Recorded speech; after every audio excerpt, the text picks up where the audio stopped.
Pascal. You are now rocking with that dude Pascal. We be going wild, Haitian in the building, so original. Got the haters catching feelings. Get your hands up to the ceiling and keep them held high, cause St. Louis isn't ready. Forget about it, goodbye. Hold up, we just saying hi.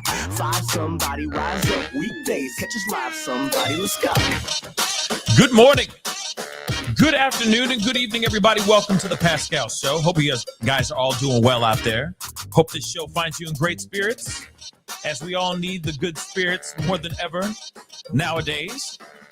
But I wanted to come onto the show today, do a quick one with you guys on some new updates. There's been some new updates revolving around the Titan, okay, the submersible that was out there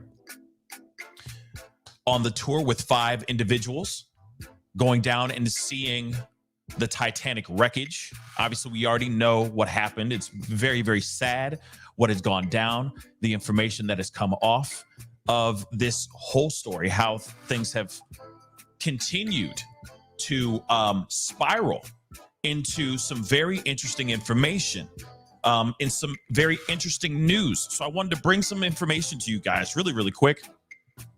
Talk to you guys about some of the main topics, main things that have been going on. Like I said, this will most likely be a fairly brief but a insightful conversation to give you guys some of the information that I've learned over the past couple days. There's been a lot of little things that I was just kind of like, okay, I want to talk to you guys about it, but at the same time, I want to do it as one big live. And I had a feeling that we were going to get some more information here. So I've kind of compiled a couple things together to share with you guys. Not only just breaking information that just came out about an hour or so ago, but there's some other information here I want to share with you guys as well. And it's very crazy to think that any of this went down the way it went down. So anyway, before we go into everything, do me a favor, some housekeeping really quick. Hit that like button, send it past 300 likes for me. That would really mean a lot. Good afternoon, good evening, and good morning to every single last one of y'all, wherever you're watching this show right here. Really appreciate you guys being here. It does mean a lot, okay? And also another way to help this channel or help this show get out there, this particular show, to be exact, get out there, is also hitting that subscribe button, all right? It'd be great to have you part of the Pascal Show family. Hit that join button, support the channel if you can. Also join my Patreon if you want to. The patreon.com/the Pascal Show.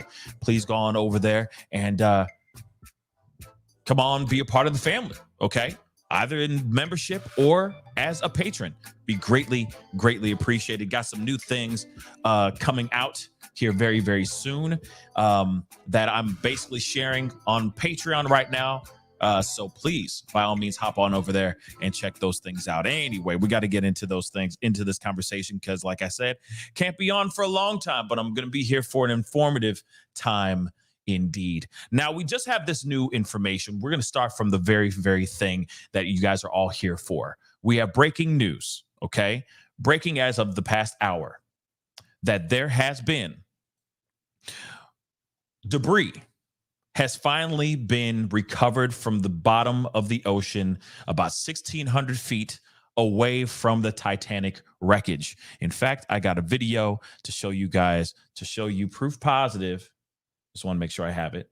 Proof positive of this actually going down. So let's take a look at this really quick.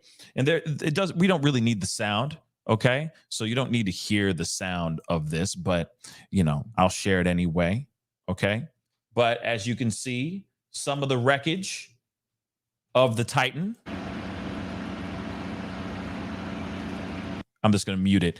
Okay. But some of the wreckage of the Titan has been brought to shore.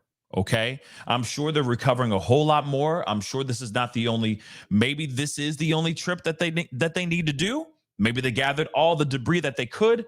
But I will say this, that is a big chunk. Let me play that replay one more time. That is a big chunk of the debris. They have been putting up, there are photos that I'm going to be showing you guys because Twitter's been going ablaze about putting out this content and some photos of the debris. So we're going to be taking a look at some things on Twitter here in just a little bit. But as you can see, this is what's going down right now. They have brought in, at least this is one chunk of the Titan. Okay.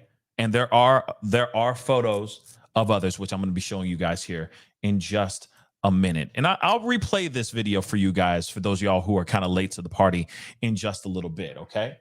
But it is pretty crazy to think that all of this has gone down the way it went down. Hold on, let me make sure I got the photos for you.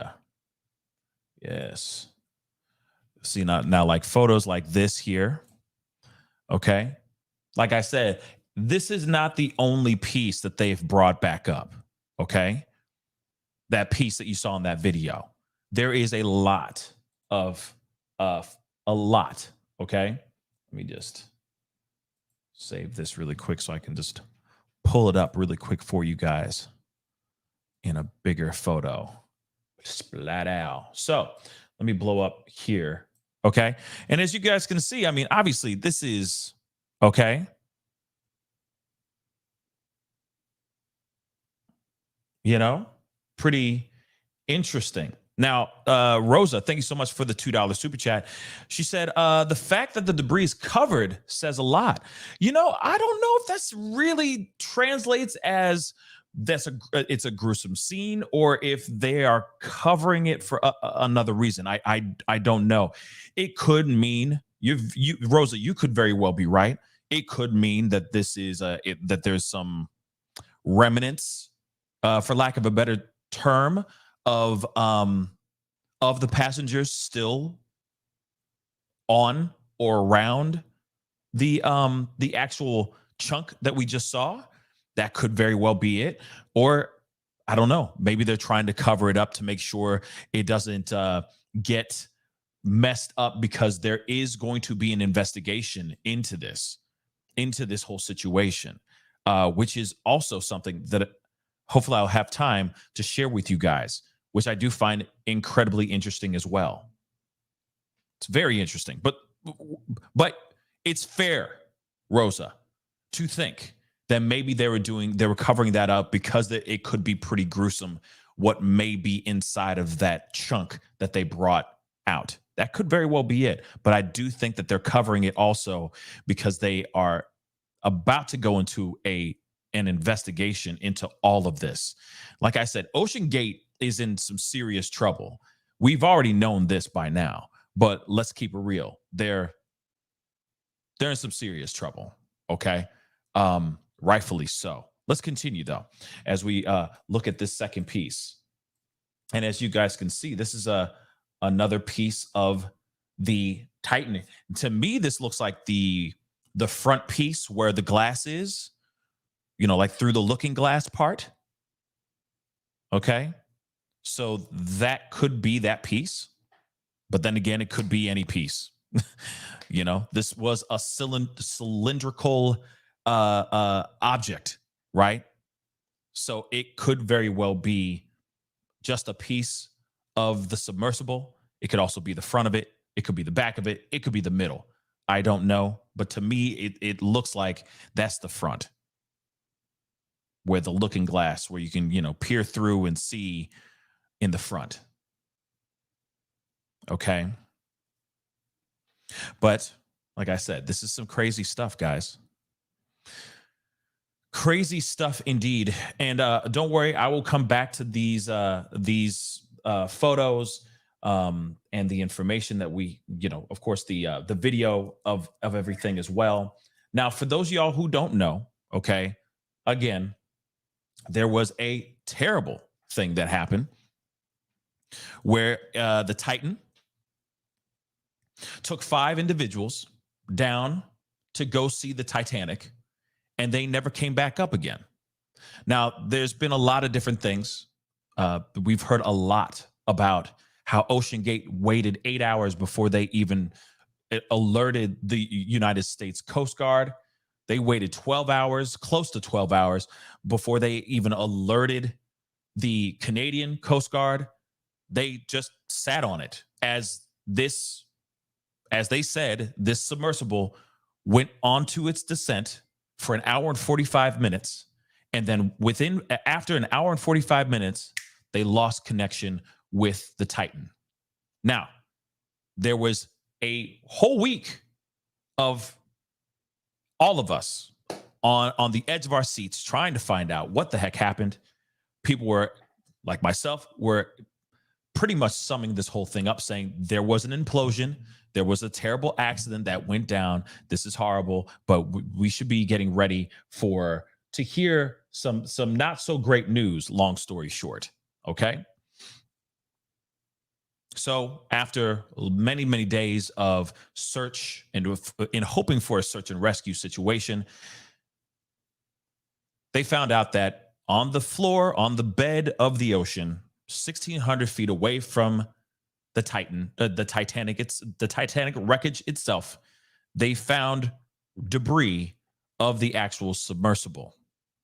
Now, of course, before that, just a quick recap, just a reminder. Before all that, let me remind you, they were saying that they were searching high and low, literally searching in the air, searching by sea. They only had about 96, less than 96 hours of oxygen, theoretically, between the five of them. But suddenly we get this heads up that, we're hearing some knocking at the bottom of it. Somewhere in the ocean, we're hearing some knocking. That must be them. This is a glimmer of hope. People got very excited about that. Even I did. I was like, what could this possibly mean? Correct? So finally, days go on. Everything is going down to the minute at this point. By the hour, down to the minute, down to the seconds of when they are going to be running out of air officially. We go beyond that time. And that's when they finally say, after much search, this is when they found debris at the bottom of the ocean.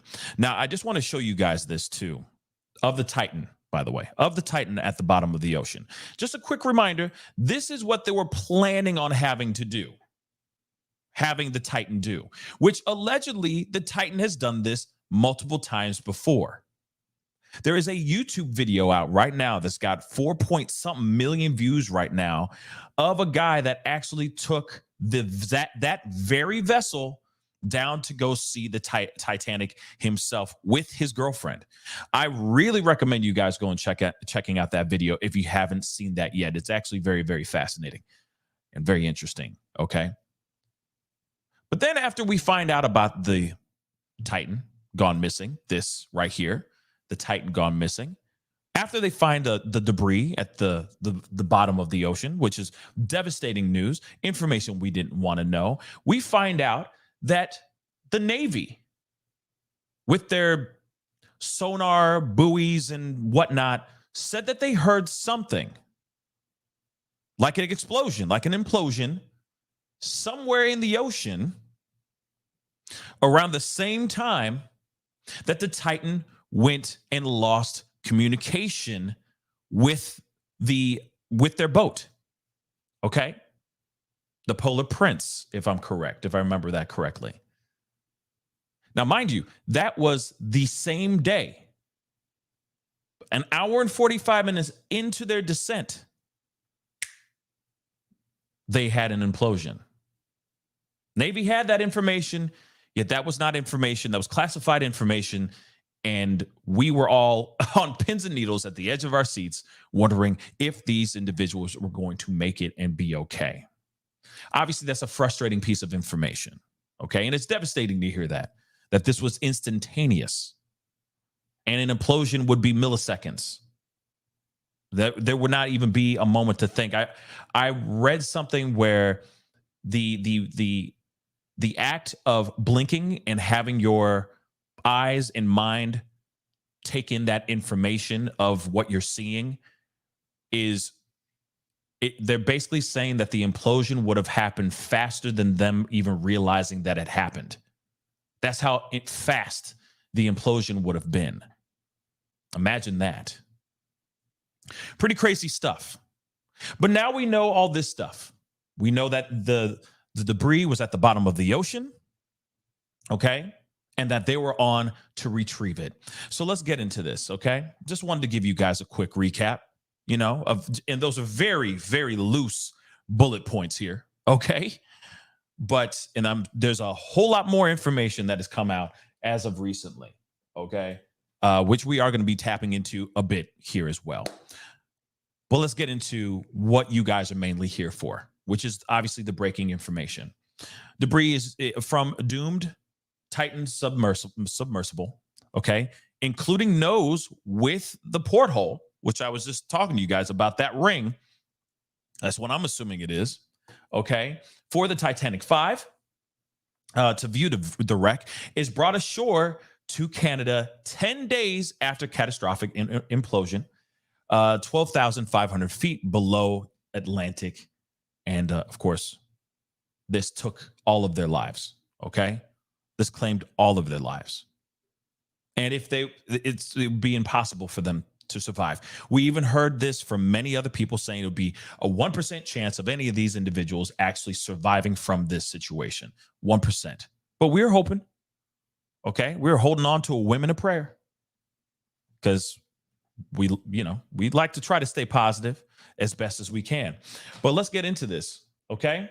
So, well, congratulations, John Legend and Chrissy Teigen.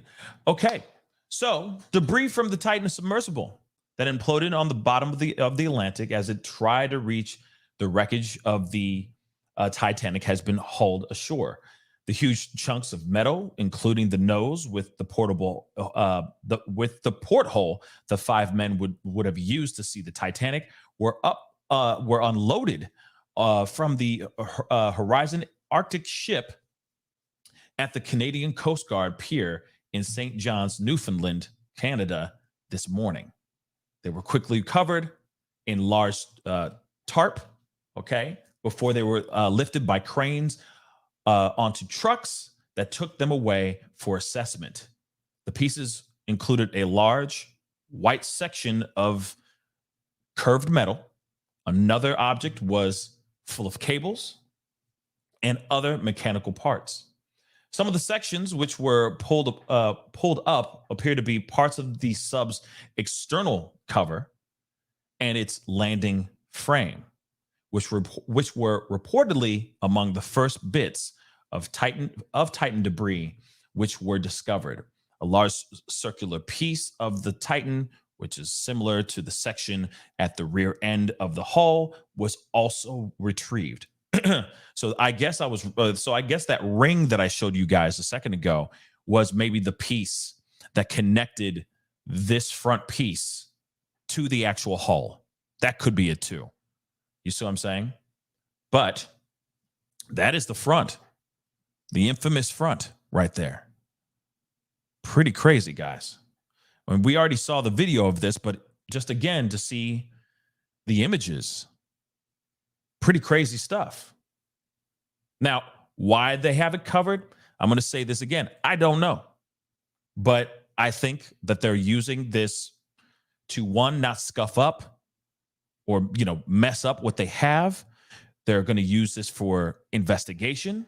They are going to be diving into this, guys. And I don't mean that pun intended.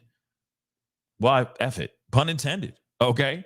So we don't know why they have it covered, but from my understanding, I think that they were trying to cover as much as they can so that when they go into investigation, nothing's messed with. Here's another piece. Here's another piece, which I showed you guys just a second ago in that photo. All right.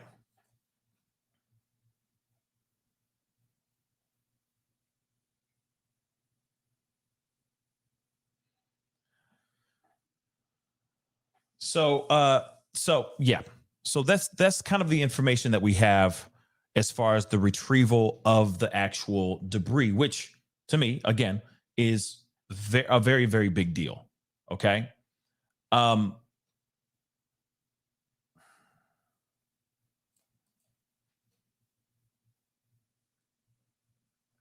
Yeah. So let me show you guys some more stuff. Now, again, this is still really, really crazy. Okay. This whole thing, this whole story is pretty wild, very shocking. Never thought this stuff would have ever come the way it did. Okay. But at the same time, there was a lot that was going on that even some other people are saying that, hey, these things could have been avoided. We're hearing that that Stockton Rush was cutting corners, that the company OceanGate was doing everything they can just to get this thing up off the ground. And I get it. Sometimes you got to be a little crazy to get what you want, your dreams to come true, right?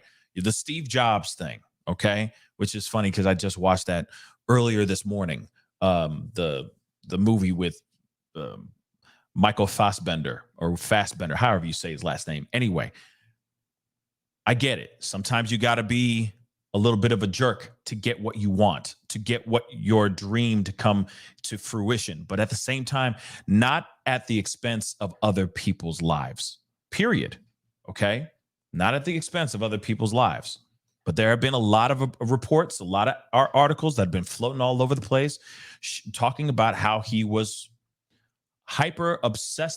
obsessedly focused on trying to make everything he can have happen as soon as possible so that he can, make a mint, get properly minted. All right. But anyway, I do want to show this with you guys because James Cameron, okay, the writer and director of the Titanic, the infamous movie with why am I forgetting her name? Kate Winslet and Leonardo DiCaprio, I'll never let go, Jack, Well, he had some things to say in this CNN interview that I wanted to share with you guys a little bit. Like I said, the information about the debris being brought back up is absolutely, it's horrifying when you see it. But there's been so much information out here that has come out recently that I wanted to share with you guys. So I want to take a look at this. And of course, I'm going to have to jump in and out of this. Okay. But he had some things to say. He said, fundamental flaw, okay, was in the design of the Titan itself. Let's take a listen to this, guys, real quick. James Cameron, diver, explorer, director of The Abyss, a deep-sea thriller, and most famously, of course, Titanic as well as many other great films. James, I appreciate you joining us. Someone who's devoted his life to exploration as you have in many ways under the sea. I'm wondering what is going through your mind tonight. Well, thanks, Anderson. I mean, obviously, we're all kind of heartsick from the outcome of this. And I've been living with it for a few days now, as some of my other colleagues in the deep submergence community. I was out on a ship myself when the event happened on Sunday. The first I heard of it was Monday morning.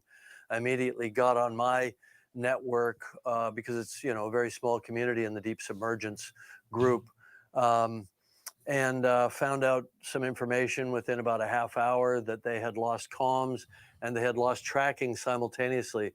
The only scenario that I could come up with in my mind that could account for that was an implosion, a shockwave event so powerful that it actually took out a secondary system that has its own pressure vessel and its own battery power supply, which is the transponder that the ship uses to track where the sub is.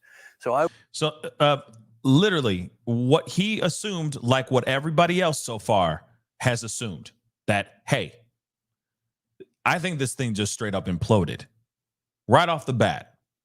But then also at the same time, it makes you wonder. He said in a half hour or so, he learned about this submersible losing contact with its boat.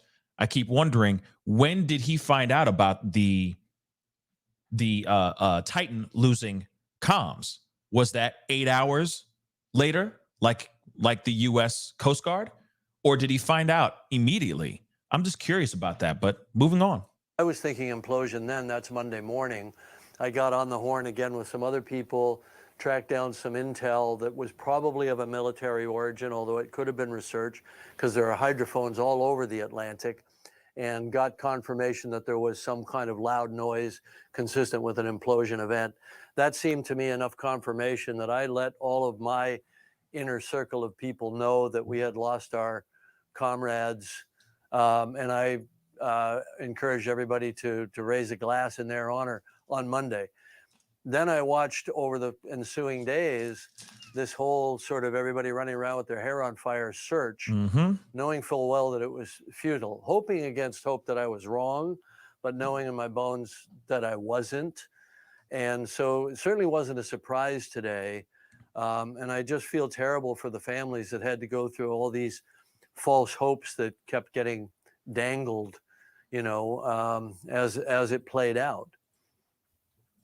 I mean, obviously it's devastating. And of course even myself, I'm gonna be real. Even myself, I was sitting there going, hey, I'm thinking this is gonna be no bueno. This is gonna be bad news. Bears, guys, we hear 1% chance of survival, 1% chance that these individuals are still alive out there.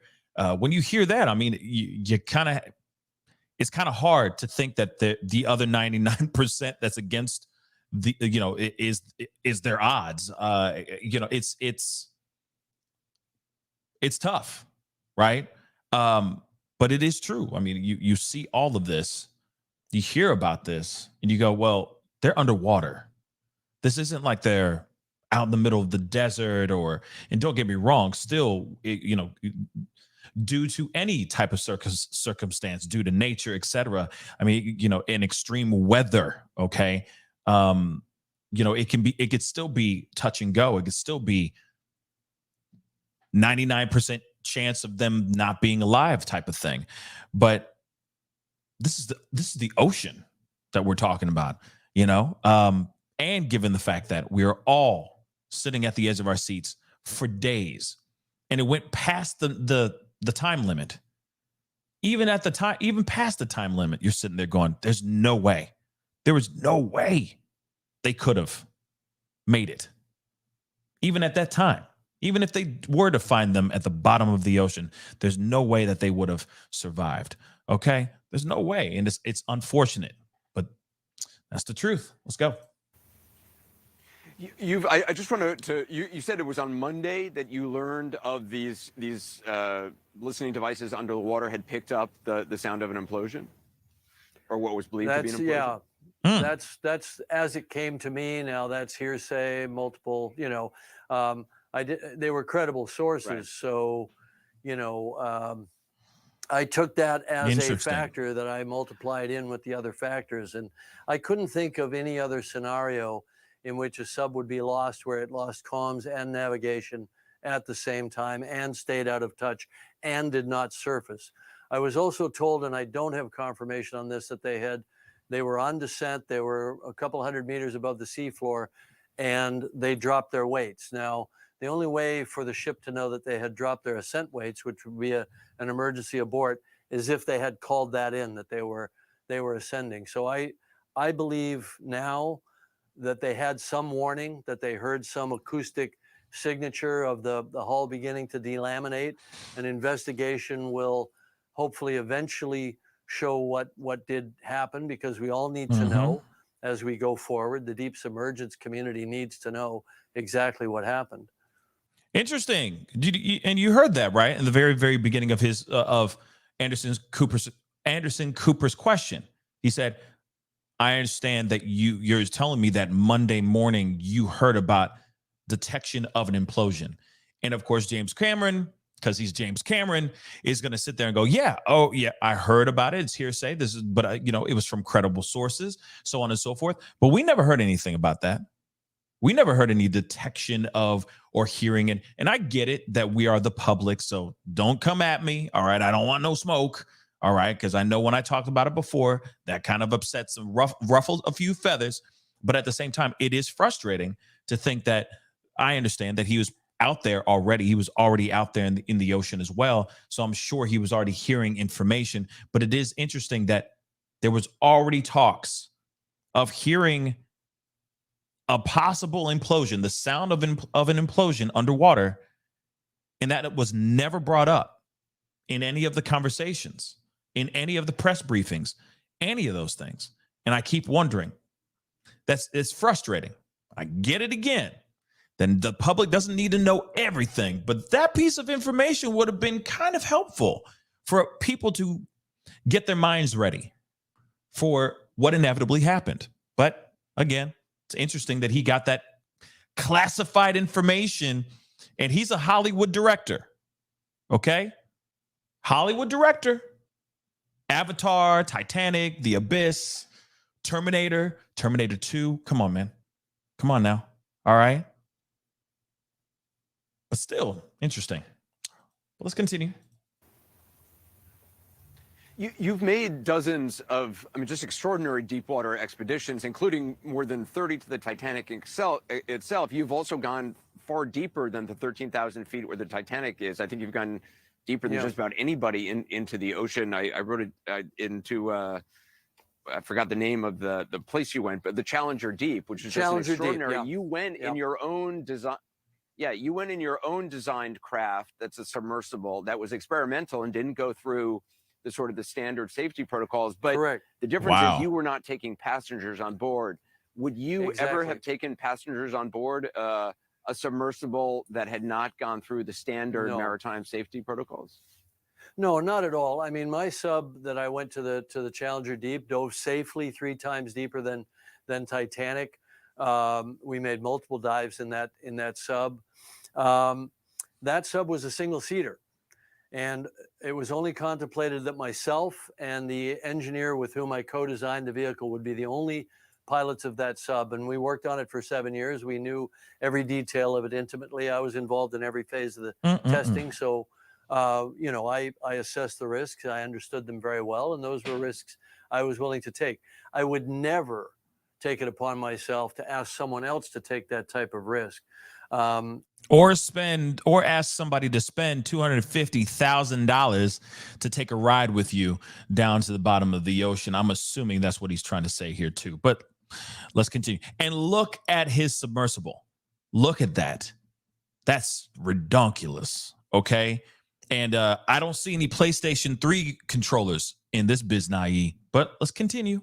And if I were designing a multi-seat vehicle where I intended to be the pilot, we'd go through all of the rigorous test protocols and review protocols that you have with, let's say, ABS, which is the American Bureau of Shipping, or DNV, or German Lloyd's, who are the major bureaus that class a sub. They call it classing, but it's basically certification. And I think it was unconscionable that this group did not go through that rigorous process. What is, this was an experimental design. There's no question about it. It's a carbon composite. You can tell us more about what that actually means. I mean, it's the kind of stuff used in spacecraft, but is it designed for deep underwater pressure? And what is the danger of that kind of material in this kind of environment?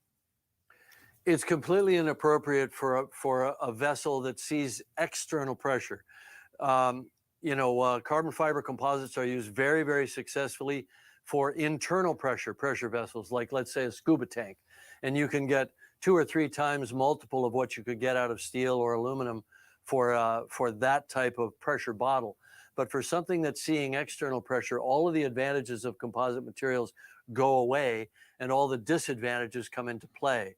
So if you're using a uniform material like steel or titanium or ceramic or acrylic, you can do computer modeling with a high degree of accuracy and confidence. The second you start doing carbon composite or any kind of composite materials, you're introducing 2 materials that are in contact with each other, the filament itself and then the epoxy matrix that it sits within. And at that point, you have degradation failure. So we always understood that this was the wrong material for submersible hulls, because with each pressure cycle, you can have progressive damage. So you hear that? So real quick, of course, I got to hop in here, in and out of this because of fair use and all that crap. But as you hear him, he's saying that, and I think that all of us have been reading, titles at least of articles talking about this particular submersible, this one. It's gone down several times. We also heard about it having issues before this very deployment that they had. Okay, going down and seeing the wreckage with the 5 inside of it. There's a video of a YouTuber literally in that submersible going down. Now we're hearing from Now, James Cameron knows his thing. Okay, he's all about the ocean. All right, he about that life. Okay, and he loves the ocean. And you saw his own submersible. It's ridiculous because he got that kind of money. He got that long money. Okay, but he even said in this, he said it can over time wear and tear. The more it keeps going down there, getting crushed by the pressure, it can start to crack and keep cracking bit by bit by bit by bit every single time it goes down there. And then finally one day, it's the straw that broke the camel's back, basically. Just finally that one moment. After that, it's cracked far enough, boom, it's a wrap, right? It's pretty sad. It's pretty sad. But he's talking about basically like the fact that this was made in a poor way, that it wasn't made properly, it wasn't made in a way that could go down there and do maybe 1,000 dives, which is exactly what should be happening. He talks about how the exterior of the vessel should be for the interior of the vessel. Again, I mean, if this was just any other regular director, I'd be saying something else. But given the fact that this is James Cameron himself, who loves the ocean and is obsessed with exploration into the ocean, it does say quite a bit. He knows his stuff. So it does say a lot. It does say a lot about the actual structure of the actual vessel. Let's continue. So it's quite insidious, because you may have a number of successful dives, which is what happened here, and then have it fail later. If I were diving in a sub that was fully certified, I wouldn't think about it. But even in my own sub, which had a steel hull, I knew that if I dove several, 2 or 3 times, it was probably good to go, because you can cycle steel hundreds of times, if not thousands of times. But that's not the case with composites. So it's quite insidious. And that, I think, lulled them into a sense of confidence and led to this tragedy. But these are known things. They're known within the engineering community. And they're interesting. Again, he's saying this is ish that it should have been known. Of course, I'm saying it in my own terms, but you know what I'm saying. That maybe Stockton Rush and Ocean Gate should have known these things. And again, there is alleged videos out here of audio being heard in the background of people saying, yes, there's some technical issues with this particular vessel that needs to be looked at. The very same vessel that imploded down there. I mean, it's pretty crazy. Let's hear a little bit more left. Well, we also want to point out OceanGate's former director of marine operations. He wrote this engineering report in 2018, I think it was. He focused his criticisms on the company's decision to rely on acoustic monitoring the sounds the hull made under pressure, as opposed to a scan of the hull. According to him, the company claimed no equipment existed that could perform that kind of a scan on the 5-inch thick carbon fiber hull. I know it's difficult to say, obviously, without reading the report, but I'm wondering what you make of that, because it seems like this company was making a big deal about the sensors they had that could, sense a problem with the hull. And if they could sense there was a problem, then they would have time to turn around and go back up. Clearly, they didn't. It's a bit like saying we have a bit of a poor design for the engine in our jet or our rocket ship, but we have a sensor that will tell us if it's on fire.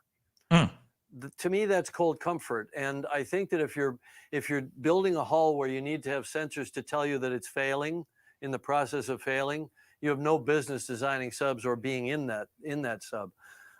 They touted it, I believe, as a good thing, as a safety protocol. But I consider it a bad thing, because it sheds a light directly on the fundamental flaw of their design. You have to remember, the DNA of this design concept goes back farther. It goes back to the quest to go to the Challenger Deep that I was involved in, obviously. And there was another sub design that was competing with ours at the time that was based on a wound filament composite cylinder with 2 titanium end caps. And I told those guys point blank, you're going to get killed in that thing. And they ultimately never dove it. I literally told the guy who bought the sub when its owner, Steve Fawcett, the famous billionaire, died in a plane crash, and the sub was then purchased by another guy to operate it. And I told him, you're going to die down there if you dive that thing. And I felt very strongly about it. I had nothing to do with OceanGate, and I never tried to warn Stockton Rush of the same thing, because I thought maybe they've solved it, you know. But I was pretty opinionated about it at the time, and they had a similar idea of doing acoustic sensors too. They call it delamination, when water ingress starts to force the layers of the fibers apart, and theoretically you can hear it. I actually believe they heard it with their ears, not through the sensor system, in the last moments of their lives, and that's quite a horrifying prospect. Think about that real quick. Think about that for a minute, okay? Put that in your, you know, put a little bee in your bonnet for a second, and think about that for a second. All right, that is pretty scary to think that while they were descending, they possibly could hear the crackling, the sound of the actual vessel making noise before it just couldn't withstand the pressure anymore, and pop goes the weasel. I mean, it's so sad to say it like that, okay? I hate to say it like that, but I mean, on some real stuff. They had multiple dives with this very vessel, and then finally it was like the straw that broke the camel's back. It just couldn't take the situation anymore. Couldn't take the pressure anymore. Even so, like in this title from NPR, it says, James Cameron says the Titan passengers probably knew the submersible was in trouble, but before it was too late. Again, they probably heard a few things, a few snap crackles, and then it popped, literally. But again, from what I'm understanding, that even if Stockton tried to turn everything around, even if Stockton said, okay, no, we got to abort mission, we got to go back up to the surface, it was already too late. Seconds. Or, I mean, it's either that, or Stockton said, it's fine. It's just what it makes. It's just the noise it makes. It's fine. It's just the pressure, you know, it's just squeezing onto the submersible a little bit, the pressure. It's fine though. We're going to be okay. And then bang, it just goes like that. I know it's pretty scary. Laura Lee, I agree. Scary AF. Hell to the mother effing yeah. Scary, scary, scary. Okay. You know what, Nicole B? I agree too. This could have easily been avoidable. This could have easily been. This could have easily not happened. This could have been avoidable big time if they weren't cutting corners and all that. 1 second, let me get these super chats really, really quick. Okay, because I got another video I want to share with you guys, which I found to be mind-blowing as well. Okay, but Jacqueline, thank you so much for the 5. Hello, Pascal. You continue doing an incredible job with the show. Thank you so much. I really do appreciate it. Mimi, thank you so much for the 95 Swiss francs. Okay, I appreciate that as well. Thank you so much for the support. Lily Black, yes, I agree. It's absolutely unreal, the information here. Okay. Now, King David said, aren't they supposed to review the audio on board? Now, if there is actual audio on board, that's salvageable. If there is a black box on the submersible, I'm sure they will find it and they will listen to it. And I guess maybe they will give it out to the public. Maybe it will be for the public's listening. I don't know yet. We don't know yet. That is if they have something like that. But again, you got to remember, everything shut down. Everything. I mean, the implosion happened an hour and 45 minutes into their descent. So, yeah, I was gonna say Dobro or Drobo. I thought that they didn't have like a black box type of thing. So the only thing that they have in recording, if they have recording, would be comms going back up to the boat. Of course, that's my assumption. Real quick, guys, do me a favor. I see about 1,300 souls in the house. I do appreciate all y'all. Hit that like button down below. All right, let's get it past. Let me see where we're at here real quick. Let's get it past get it past. Let's get it. Yeah, come on now. Let's get it past 800 likes. That would really, really mean a lot. Okay, a like doesn't cost a thing. Helps grow the channel. Helps grow and get this story out there. So please hit that like button down below. And if you haven't done it yet, hit that subscribe button. All right, hit it, crush it. I talk about a lot of things on this channel, not only just the Titan submersible, but many, many other things. Everything from true crime to pop culture, we talk about it right here. So please don't forget to hit that subscribe button, okay? I got this other video that I want to share with you guys as well. This is kind of weird. I was a little bit shocked about this. And you might be wondering, oh, Pascal, why are you shocked about this? Well, there was, I guess certification-wise, they were declined. Certification, which is very wild. So I wanted to share that with you guys. Again, this shows to me the lack of care of human life to secure a bag. That's what it feels like to me. Let me share this with you guys really, really quick. Let's rock and roll. That the Coast Guard's going to lead now.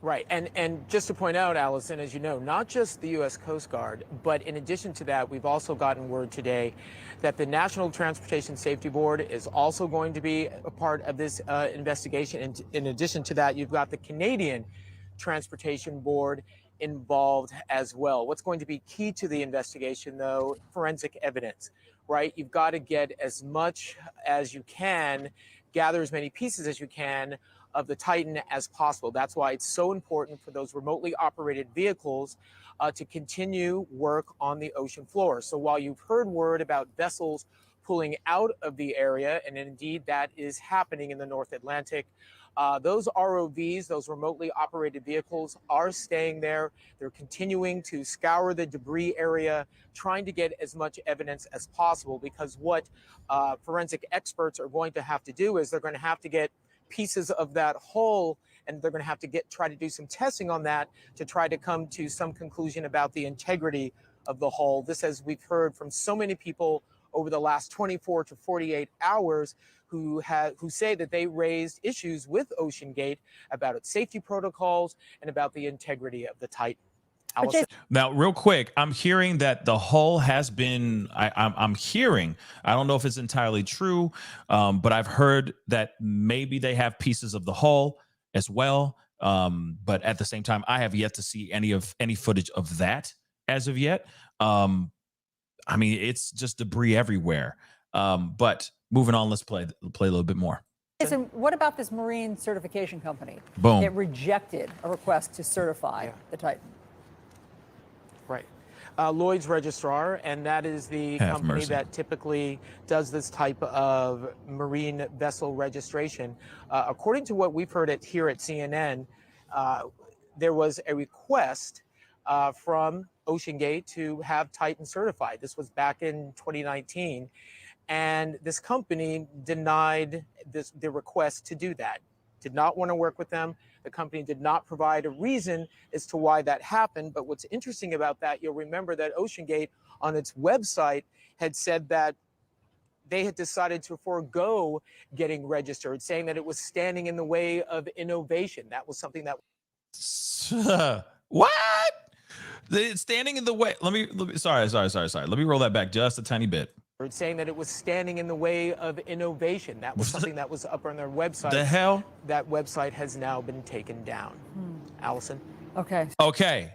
So you heard that right there. Can you believe that ish? So they tried to get certified. This marine certification company said no, they were declined certification. And they just overlooked that. They just said, F it. We don't need that. We don't need that ish. We good. Yeah, I just saw it in the corner of my eye. MJ, exactly. The amount of hubris, the amount of ego, actually the amount of greed, if you really think about it too, is absolutely insane to me, because there are people that have come forward saying that they were supposed to be on that trip as well and have declined taking the trip because they did their due diligence. They did their research. They checked out the company. They looked up things. And then they said, I don't feel right getting on this doggone ship. this doggone vessel. I don't trust it. I'm good. Now, I'm not trying to victim blame or anything of that sort. I'm not trying to say that at all, because obviously those individuals trusted Stockton Rush and the members and the people who run Ocean Gate, period, point blank. They trusted those individuals. But given the fact that you had a marine certification company declining their request to certify the Titan, says a lot to me. Says a lot. Okay. Let's continue. Still a lot of questions. Jason Carroll, thank you very much. Let's bring in David Wad. He was a passenger on the Titan sub in 2021. In fact, he took the same trip on board the Titan to see the Titanic wreckage 2 years ago. David, thank you so much for your time and for being here. Back at that time, 2 years ago, when you took this trip down to view the Titanic, did you have any reservations about the safety of the submersible? No, I did not. And in fact, I felt very lucky to be one of only 200 some odd people who would have ever seen the Titanic underwater at the 12,500 foot level. And now I feel, of course, very lucky that I went on the 5th trip with Titan when the hull was still strong enough to withstand that pressure. But I did not have any reservations. I thought the trip was very professionally run. I adored Stockton and PH, who were on the trip with me. Only Stockton was in the submersible, not PH on that particular dive. But I didn't have any reservations. I just was so excited to be doing something that I'd been hoping to do for 11 years. Now, of course, I'm not going to play the whole thing because honestly, you guys can go and check that out. There have been a lot of people that have stepped forward saying, "Hey, I was on a trip. I did the trip down to the Titanic. It was a beautiful experience, blah, blah, blah." His experience was a little bit different than everyone else's. He only got to see a certain portion of the ship. He was hoping to see more of the infamous front or the bow, I guess, of the ship. I'm not a ship guy, but you know what I'm saying. The front of the ship, the infamous front of the ship. I'm flying, Jack. That whole thing that we just saw. We even saw it in the very beginning here or during his interview. Now, but of course, he's thanking his lucky stars that he's still alive. He's thanking his lucky stars that he got to do something that not a lot of people have done, period. And he came back alive. He's one of the lucky ones. Listen, Mr. Beast, I forgot. Some of you guys reminded me of that as well. Mr. Beast was supposed to be on that same submersible. There's a lot of people that were supposed to be on that trip that either declined or just weren't able to make it on that trip. A lot of people should be thanking their lucky stars that they're still alive right now. I'm sorry, this submersible right here, that like Stockton Rush was playing Russian roulette, period. He was playing Russian roulette, y'all. 0 dams. Okay? Because he was trying, I don't know, man. Because there's more stories that are coming out, more information, more conversation being brought up about Stockton Rush and how he ran things and how he was cutting corners, like I've said a billion times before, just so he can get this thing greenlit. In the very beginning of this news clip, we heard about their marine certification company declining certification for the Titan. And instead of them sitting back and going, well, let's figure out what we did wrong. Let's fix the problems. Let's do this the right way. They surpassed all of that stuff. They even posted something on their website to talk about it, saying that it is stopping their ingenuity, their need for exploration, their need to push the envelope for underwater travel. They had these things up on their website, y'all, trying to excuse why they do not have certification. Because they said, oh, because the government, the man is trying to stop us from being innovative. No, I totally disagree. You have individuals that you're going to be putting in their lives, innocent lives that you're going to be putting into that submersible.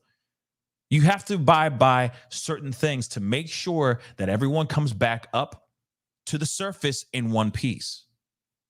But instead, they used stifling innovation, as Shannon said. Stifling innovation. Okay? That's insane to me. Now, I get it. When the Wright brothers were trying to make man fly, okay, they tried everything under the sun until they got it right. But they weren't putting passengers in their pieces. They were putting themselves. They're using themselves as guinea pigs. When they were trying to fly, try to have air travel, they didn't put their wives and kids in the situation. They did their doggone selves. I understand the necessity of and the desire to innovate, to push the envelope, to go and do something that no man has ever done before. I agree. We all want that. We all want to be innovative. We all want to leave our mark on this planet as something, leave a legacy, be that person who pioneered this, and this. Right? But when you have it at the expense of other people's lives that are just there for just a simple little joyride,